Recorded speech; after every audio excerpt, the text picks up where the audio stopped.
Dans un communiqué publié le 13 avril 2023, la Cour internationale de justice autorise l'Union africaine à participer à la procédure consultative sur les conséquences juridiques découlant des politiques et pratiques d'Israël dans le territoire palestinien occupé, y compris Jérusalem-Est. La décision de la CIJ est intervenue à la demande de l'Organisation panafricaine, selon l'organe judiciaire principal des Nations Unies qui avait pris une décision similaire concernant la participation de plusieurs autres institutions continentales et régionales. Selon la Cour, cette décision est conforme à l'article 66 de son statut et est motivée par le fait que l'UA est susceptible de fournir des renseignements sur les questions que lui a soumises l'Assemblée générale de l'ONU. Par ailleurs, la CIJ invite l'UA à présenter un exposé écrit sur ces questions et des observations écrites sur tout exposé écrit déposé par un État ou une organisation. Suite à la gravité de l'impact dévastateur du cyclone tropical Freddy, le département de l'agriculture, du développement rural, de l'économie bleue et de l'environnement durable de l'Union africaine a tenu le 30 mars 2023 une session extraordinaire du bureau du sous-comité du Conseil des représentants permanents de l'UA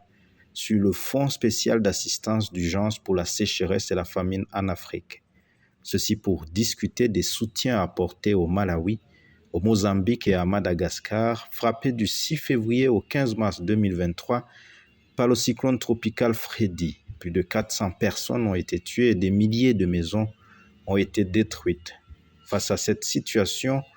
le bureau du sous-comité du COREP a indiqué que la commission de l'UA a besoin d'environ 790 millions de dollars pour soutenir les efforts de réponse et de relèvement dans les 3 pays touchés par le cyclone. Le bureau du sous-comité du COREP a également observé que la situation d'urgence actuelle au Malawi, au Mozambique et à Madagascar était un rappel flagrant à l'Afrique d'accélérer la mise en place et l'opérationnalisation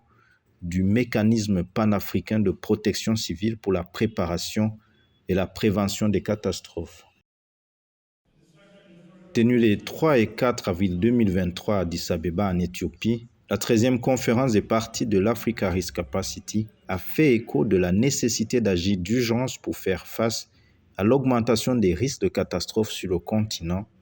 et a encouragé les États membres de l'UA qui n'ont pas ratifié le traité sur la capacité de gestion des risques en Afrique à le faire pour renforcer le financement de la gestion des risques de catastrophes à travers le continent. L'Africa Risk Capacity travaille dans le financement de la gestion des risques de catastrophes depuis 10 ans. Durant cette conférence de parties, les républiques du Malawi, de Madagascar et de la Mauritanie ont partagé leurs meilleures pratiques d'utilisation des produits de l'ARC. En effet, l'institution a récemment développé des produits contre les inondations et déployé des instruments de financement des cyclones tropicaux et de la sécheresse.